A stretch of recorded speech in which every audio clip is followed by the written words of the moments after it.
കോഴിക്കോട് ബീച്ചിൽ ഭക്ഷ്യസുരക്ഷാ വകുപ്പും കോർപ്പറേഷൻ ആരോഗ്യ വിഭാഗവും നടത്തിയ പരിശോധനയിൽ 6 തട്ടുകടകൾക്കെതിരെ നടപടി. വരും ദിവസങ്ങളിലും പരിശോധന തുടരുമെന്ന് food safety assistant commissioner A Zakir Hussain 24-നോട് പറഞ്ഞു.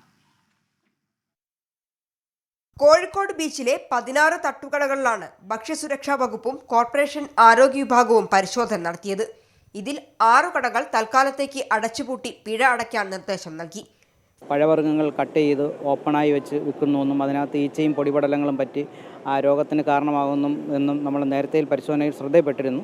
അതിൻ്റെ അടിസ്ഥാനത്തിൽ ഇവിടെയുള്ള എല്ലാ കടകൾക്കും തന്നെ അത്തരത്തിൽ ഓപ്പൺ ചെയ്ത് വെച്ച് വിൽക്കരുത് എന്നുള്ള രീതിയിൽ നോട്ടീസ് ഭക്ഷ്യസുരക്ഷാ വകുപ്പ് കൊടുത്തിരുന്നു.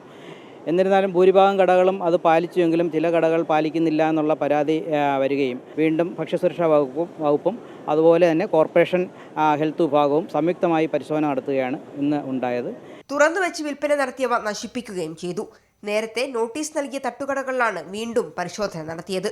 24 കോഴിക്കോട്.